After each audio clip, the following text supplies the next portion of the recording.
अस्सलामुअलैकुम नाज़रीन, FineTV.pk की स्पेशल रिपोर्ट के साथ मैं हूं अली हसन।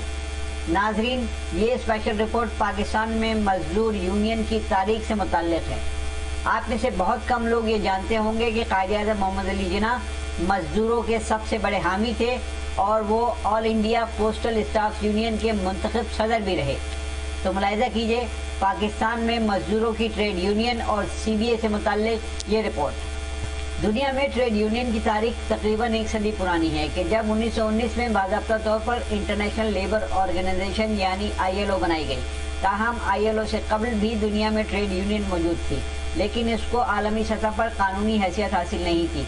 ताहम जब बैनुल अक़वामी सतह पर ILO की तश्कील में ट्रेड यूनियन को कानूनी तहफ़्फ़ुज़ मिला तो उसके बाद सारी दुनिया में ट्रेड यूनियन ने तरक्की करना शुरू की। 1917 में रूस में इनकलाब आया तो इस इनकलाब में भी मजदूरों और किसानों का बहुत अहम किरदार था, लेकिन मगरबी दुनिया में ट्रेड यूनियन को मरहलावार तस्लीम किया गया। इब्तिदा में सनअतकारों और सरमायादारों ने इसकी शिद्दत से मुखालफत की, लेकिन फिर उन्हें मजबूरन ट्रेड यूनियन को तस्लीम करना पड़ा। जहाँ तक पाकिस्तान में ट्रेड यूनियन की तारीख का सवाल है तो ये सिलसिला गैर मुनक़सिम हिंदुस्तान से जाकर मिलता है। ट्रेड यूनियन के हवाले से कायद-ए-आज़म मोहम्मद अली जिन्ना के बारे में अहम तरीन और हमेशा पोशीदा रखी जाने वाली बात यह है कि वो ट्रेड यूनियन और मजदूरों के बहुत बड़े हामी थे। उन्होंने अक्टूबर 1920 में all India trade union Congress के पहले इजलास में शिरकत की, जिससे उनकी मजदूरों के साथ मोहब्बत का अंदाज़ा लगाया जा सकता है। उस वक्त के लेबर लीडरों से कायद-ए-आज़म मोहम्मद अली जिन्ना के ज़ाती ताल्लुकात थे, जिनमें लाला लाजपत राय, दीवान चमन लाल, MM अलवी और सबाज चंद्र बोस जैसे लेबर लीडर शामिल थे। जबकि कायद-ए-आज़म मोहम्मद अली जिन्ना 1925 में all India postal staff union के सदर भी मुंतखब हुए। इस यूनियन की मेंबरशिप 70,000 से ज़ायद थी। कायद-ए-आज़म मोहम्मद अली जिन्ना ने हिंदुस्तान की कानून साज असम्बली के रुकन की हैसियत से ट्रेड यूनियन एक्ट 1926 के नफाज में कलीदी किरदार अदा किया। गैर मुनक़सिम हिंदुस्तान में रेलवे वर्कर्स, पोस्टल वर्कर्स और किसान ट्रेड यूनियन तहरीक में पेश रहे। अलावाजी इंडिया ही में 1929 में ट्रेड डिस्प्यूट एक्ट भी मंजूर हुआ। लिहाजा तक़सीम हिंद यानी पाकिस्तान बनने के बाद मजदूरों के हवाले से यही क़वानीन पाकिस्तान में भी नाफिज़ुल अमल हुए। ट्रेड यूनियन की तहरीक की इब्तिदा में पाकिस्तान में भी आजरों की तरफ से सख्त मुखालफत की गई, क्योंकि उस वक्त यानी 50 की दहाई के अवाइल में ज़्यादातर आजिर हुकूमती ब्यूरोक्रेट्स की टीमों पर मुश्तमिल थे। ख़ास तौर पर Pakistan industrial development corporation PIDC की तरफ से कायम करदा रेलवे, टेलीकम्युनिकेशन और बिजली की सनतों जैसे शोबों में हुकूमती ब्यूरोक्रेट्स की मुकम्मल इजारादारी थी। उन्होंने नौआबादियाती निज़ाम की आमराना रवायत की पैरवी की और वो जदीद सनती ताल्लुकात में शराकती नुक्ते नज़र के खिलाफ रहे। प्राइवेट इदारों में फैक्ट्रियों और सनतों के मालिकान यानी आजरों ने भी पब्लिक सेक्टर के ब्यूरोक्रेट की तरह का रवैया और तरीक़ाकार इख्तियार किया, लिहाजा वो भी आम तौर पर ट्रेड यूनियनों के हक़ में नहीं थे। लिहाजा ट्रेड यूनियनों की तश्कील की मज़ाहमत की गई और मुख्तलिफ तरीक़ों से रुकावटें खड़ी की गईं।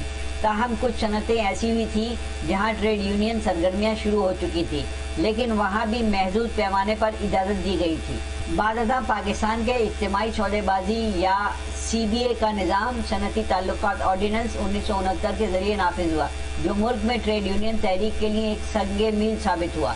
पाकिस्तान में ट्रेड यूनियन यानी कलेक्टिव बार्गेनिंग एजेंट CBA को जुल्फ़िकार अली भुट्टो के दौरे हुकूमत में उरूज मिला कि जब सनतें नेशनलाइज कर दी गईं और ट्रेड यूनियन के मामला एक मरतबा फिर ब्यूरोक्रेट्स के हाथों में आ गए। ताहम इस बार ब्यूरोक्रेट्स का रवैया मुख्तलिफ था और उन्होंने ट्रेड यूनियन के क़याम और सरगर्मियों में ज़्यादा रुकावटें नहीं डाली। अहम बात यह है कि जुल्फ़िकार अली भुट्टो के दौर ही में ट्रेड यूनियन मजबूत हुई और इसी दौर में ट्रेड यूनियन का ज़वाल भी शुरू हो गया। जुल्फ़िकार अली भुट्टो के आखिरी दौर में ट्रेड यूनियन लीडर यानी CBA के मुंतखब रहनुमा बतदरीज करप्ट होते चले गए। निजी शोबे में सनतों के मालिकान ने पॉकेट यूनियंस बनाना शुरू कर दी, जिसका नतीजा ये हुआ कि ट्रेड यूनियन लीडर मजदूरों के हुकूक के लिए कम और अपने ज़ाती मफादात के लिए ज़्यादा मुतारिक हो गए और इस तरह ट्रेड यूनियन लीडर पहले लखपति बने, फिर करोड़पति और अब बाज़ यूनियन लीडर ऐसे भी हैं कि जो अरबपति हो चुके हैं। ताहम इनमें से कुछ ऐसे भी नज़रियाती ट्रेड यूनियन लीडर हैं कि जिन्होंने हमेशा मजदूरों के हुकूक की बात की है।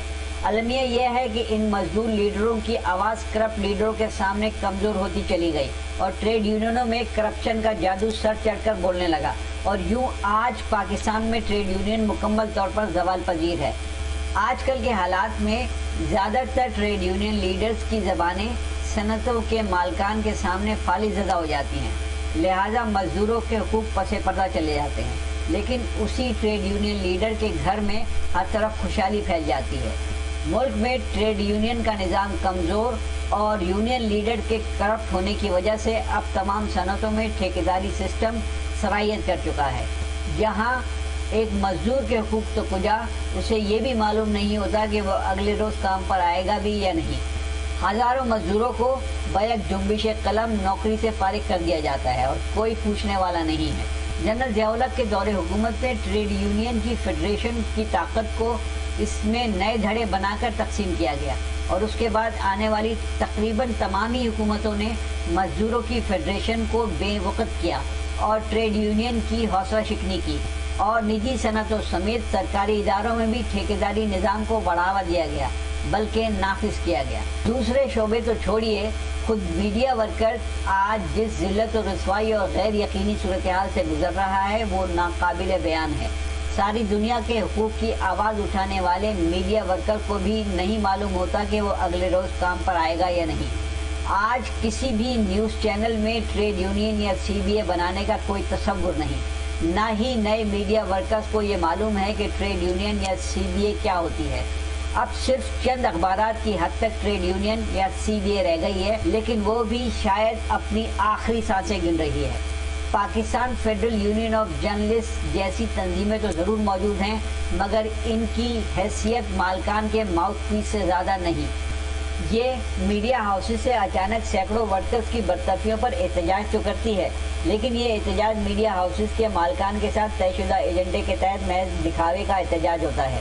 अब मीडिया हाउसेस समेत तमाम सनतों के मालकान ताकतवर जिन बन चुके हैं, लिहाजा अब वो अपने इदारों में सिरे से यूनियन बनने ही नहीं देते।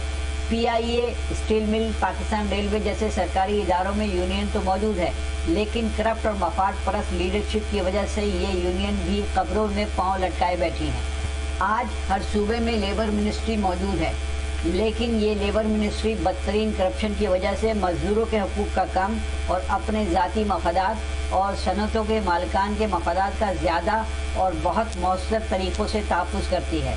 Workers welfare board, social security institution और employees old age benefit institution या EOBI में करप्शन आसमान से बातें कर रही है और मजदूर हर तरह से रुल रहा है। हुकूमत अपनी सियासत चमकाने के लिए हर साल बजट में मजदूरों की कम अज़ कम उजरत मुकर्रर करती है। इस साल वफाकी हुकूमत ने मजदूरों की कम से कम उजरत 25,000 और खैबर पख्तूनख्वा ने मजदूर की कम से कम उजरत 26,000 रुपये मुकर्रर की है। लेकिन हुकूमत के ये ऐलान महज ऐलानात ही की हद तक होते हैं, क्योंकि सनतों और फैक्ट्रियों में तो कुछ मीडिया के इदारों में भी इस पर अमल दरामद नहीं होता। आज भी ज़्यादातर फैक्ट्रियों और सनतों में मजदूर ठेकेदारी निज़ाम के तहत 8 से 12,000 रुपये माहाना तक काम करने पर मजबूर है, क्योंकि चारों सूबों की लेबर मिनिस्ट्री मजदूरों की आवाज़ बनने के बजाय हमेशा इनका ही गला दबाने और मजदूरों के नाम पर रिश्वत खाने में लगी रहती है। इस तकलीफ दे बल्कि अज़ियतनाक सूरत हाल में मजदूर को आपस के इत्तेहाद से खुद ही अपनी आवाज़ बनना होगा, अपने अंदर मौजूद काली भेड़ों और करप्ट लीडरशिप के दांत खट्टे करने होंगे और इन्हें अपनी सफ़ों से बाहर निकाल कर फेंकना होगा, वरना महंगाई, करप्ट लीडरशिप और हुकूमत की जाबराना पॉलिसियों का सैलाब मजदूरों को आहों सिसकियों और बची कुची आवाज़ समेत उनका सब कुछ बहा कर ले जाएगा।